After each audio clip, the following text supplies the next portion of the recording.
promotoras, en fin, a toda la población civil de la región indígena de la montaña y Costa Chica de Guerrero.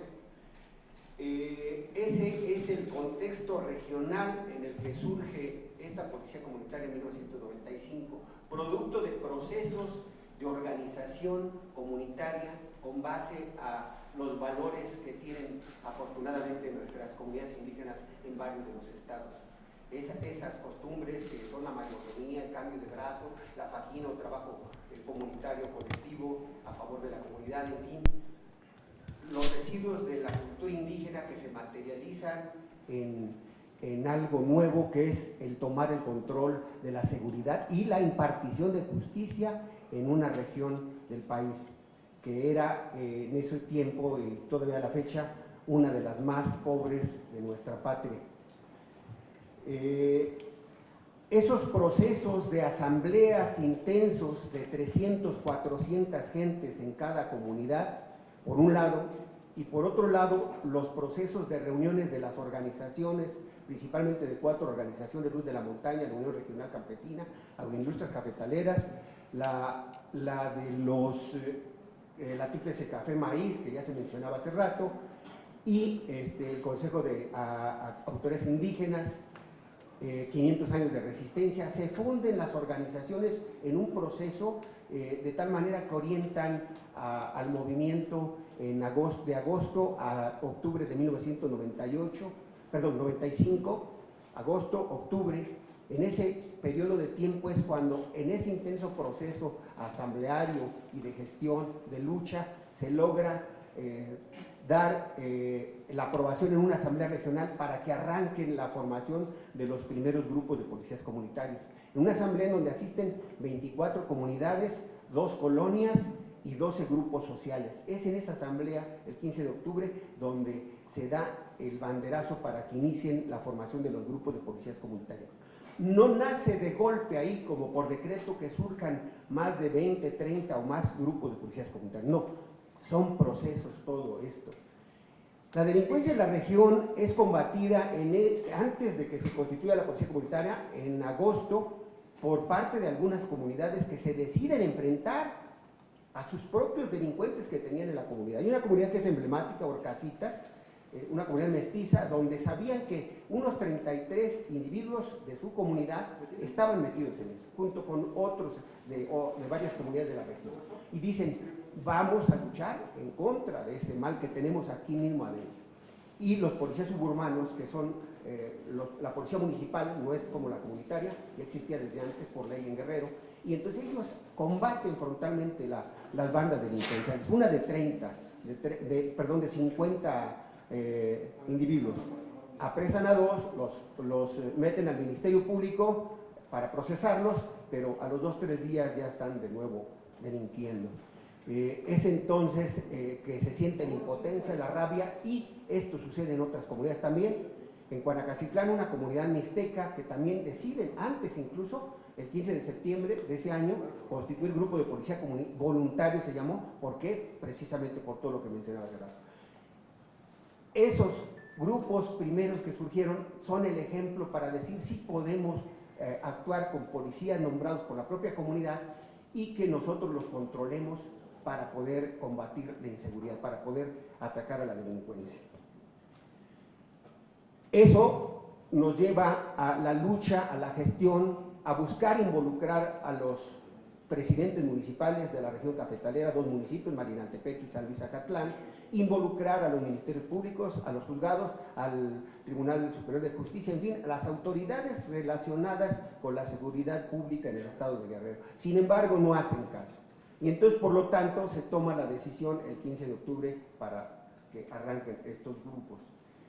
Había 20 puntos o tramos en donde hacían hasta los delincuentes retenes para poder realizar sus ilícitos.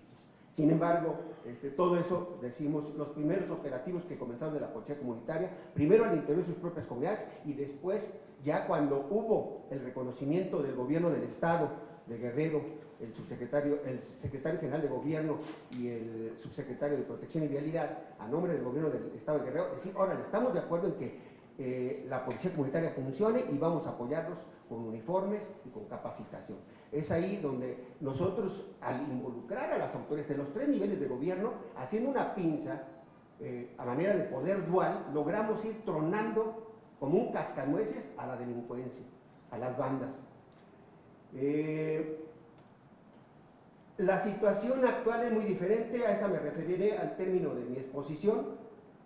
Solamente queremos dejar claro que son procesos en la región Costa Chica Montaña, no se habla de un líder, no hay fundadores, no son 5, no, son cientos de dirigentes de diferente nivel que se formaron en los procesos de lucha de la administración, de la producción y la comercialización de productos del café, en la lucha por incluso defender la ley, el convenio 169 de la OIT, de la Organización Internacional del Trabajo, que trata sobre la autonomía y autodeterminación de los pueblos indígenas, y posteriormente de la Declaración Universal de los Derechos de los Pueblos Indígenas. Hasta esas fechas no teníamos nosotros la ley 701 que promulgó el Congreso del Estado en 2011. Eso fue un logro posterior, producto de todo el trabajo que desarrolló la Policía Comunitaria desde 1995 hasta 2011. Los logros principales que se tuvieron en el periodo, el libro trata de un periodo principalmente de 1995 a abril de 1998, y con lo cual nosotros tenemos grandes logros en materia de seguridad y justicia y en materia de infraestructura y servicios. Nuestras reuniones en las asambleas conjuntas de las comunidades y de las organizaciones tratábamos 2 puntos principalmente: seguridad y servicios e infraestructura. Y servicios e infraestructura tenía que ver con la pavimentación de la carretera Tlapa-Marquelia. En ese año, 96-97, inician los primeros trabajos de la pavimentación de 38 kilómetros de esa carretera Tlapa-Marquelia, que abarca desde la montaña alta hasta la Costa Chica, en la costa, ya directamente hacia el mar, Marquelia. Aquí tenemos al licenciado Ramón Cárdenas Villarreal, que fue delegado del Cedesol, en ese entonces, una persona que aparece como uno de los actores en el libro. Le llamamos a él y a todos aquellos que logramos hacer ese trabajo en corresponsabilidad, en pinza, en poder dual, logramos hacer ese cambio que se requería. Los funcionarios que mencionamos estuvieron a la altura de las necesidades que se requerían en ese entonces para poder abatir la inseguridad, por lo menos en la región y Costa Chica de Guerrero. No nada más en el caso de Cedesol, él era delegado de Cedesol Federal, también había algunos asesores del gobernador en ese entonces. Tengo que mencionarlo porque posteriormente ese señor es otra cosa en el futuro, Ángel Aguirre Rivero. En ese tiempo jugó un papel totalmente diferente al que tiene desde Ayotzinapa a la fecha, ¿no? Cambió de Ángel a demonio, y de Ángel Aguirre.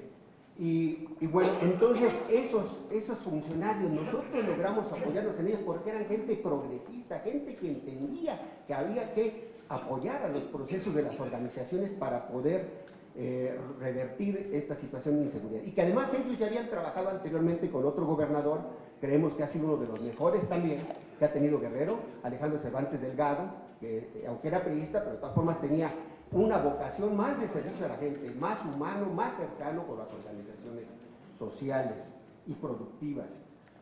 Los logros los vamos a puntualizar. Lo primero fue la desarticulación de las pandillas regionales. Lo otro fue que se redujo y se controló la inseguridad en la región. Se hablaba posteriormente de que hasta en un 90-95% en diferentes medios de información, tanto en Guerrero como nacionales, se hablaba de hasta un 90-95%. Se desapareció la temible policía motorizada, que era del gobierno del Estado y que era un terror para la gente, principalmente las comunidades. El reconocimiento gubernamental es otro de los logros fundamentales que marcan el fin de la primera etapa, es en octubre de 1995. El equipamiento con las armas de los propios pueblos, uniformes, un escudo de trapo que mandamos a hacer aquí mismo en la Ciudad de México, una gorra que decía acá Policía Comunitaria, las primeras credenciales por parte de los presidentes municipales, que nosotros logramos involucrarlos para que trabajaran a favor del movimiento. Las credenciales, las armas, al gobernador mismo lo obligamos así, lo comprometimos en la plaza pública para que aportara, y aportó 20 escopetas chaqueteras. Capacitación por parte de la Subsecretaría de Protección y Vialidad del Gobierno del Estado, del 48 Batallón de Infantería. Hay en ocasiones alguna gente que desconoce esta situación, estos procesos, de tal forma, principalmente algunos intelectuales que pues están más en el escritorio, pero no saben de los procesos políticos que uno ha vivido, y cuando uno habla dice, ¡ay! Jesús está con el ejército dio capacitación. No, es una obligación de los distintos niveles de gobierno cumplir con determinadas funciones, y dentro de ellas pues hubo la instrucción de parte de la Sedena, nos lo dijeron los comandantes del 48 Batallón, de que se le diera instrucción a la policía comunitaria, y si eso nosotros estábamos buscando, pues bienvenida. Hasta la fecha hay muchos excomandantes, compañeros que son consejeros actualmente y que recuerdan todo esto que estoy platicando. Es decir, sí aprendimos de esas capacitaciones que nos dio los elementos de tropa del 48 Batallón. Los primeros operativos de zona coordinados, porque en un inicio los grupos trabajaban por sí solos, pero después se le fue dando estructura, coordinaciones de ruta, y ya actuaban varios grupos, y entonces de esa manera se comenzó a tejer una especie de red, como una telaraña, donde si pasaba una mosca por ahí quedaba atrapada. Y eso sucedió y ha sucedido durante mucho tiempo. La reeducación es cuando decíamos que ya no había que mandarle al Ministerio Público ni a los jueces a los presos. ¿Por qué? Porque 2 o 3 días después estaban de nuevo delinquiendo. Y entonces, ¿qué es lo que decidimos? Pues entonces pasarlos a proceso en las comunidades, la reeducación. ¿Qué significaba qué? Que tendrían que reeducarse con base a su trabajo, a la página, el trabajo en la sociedad, en varias comunidades, rolando, y para que toda la gente se diera cuenta de que ellos estaban en esa situación. Es una cuestión de corresponsabilidad siempre, de participar todos. Después hubo otros operativos más grandes en contra del robo de ganado, asesinatos. Conforme se va avanzando, se va cargando más peso. Y lo más importante de todo esto es que se va construyendo la estructura desde abajo de este sistema comunitario. Es un sistema comunitario de seguridad y justicia. Hay que tomarlo así. En la ley 701 se establece y se reconoce única y exclusivamente al Consejo de autoridades indígenas de ahí, de la costa chiquimontaña. Es la única figura jurídica que existe. No es una organización, es una institución de seguridad comunitaria y justicia. Entonces, esa estructura, la base es la asamblea comunitaria, que es la que decide y nombra a todos sus representantes, a los mismos policías comunitarios, a los coordinadores, a los consejeros locales, en fin. Y luego de ahí, el otro segundo nivel es la asamblea regional de todas las autoridades de las comunidades que conforman el sistema. Actualmente son más de 30 comunidades que operan ahí en el San Luis Acatlán, que es una casa de justicia. Son 4 casas de justicia en varias regiones del estado, de lo que es la CRAC PC, la originaria. El marco jurídico está sustentado internacional, nacionalmente y a nivel del gobierno del Estado. A nivel internacional es el convenio 169 de la OIT y la Declaración Universal de los Derechos de los Pueblos Indígenas. A nivel del país es la Constitución Política de los Estados Unidos Mexicanos, principalmente el artículo 2 en sus apartados A y B, donde reconoce la autonomía y autodeterminación de los pueblos indígenas. Esto también lo recupera la Constitución del Estado de Guerrero, y más aún con la promulgación de la Ley 701, donde hay artículos muy específicos donde le da toda la autoridad a la Coordinadora Regional de Autoridades Comunitarias como un organismo que es para impartir justicia y para brindar seguridad a los ciudadanos del territorio comunitario, de las comunidades indígenas donde hay policías comunitarias.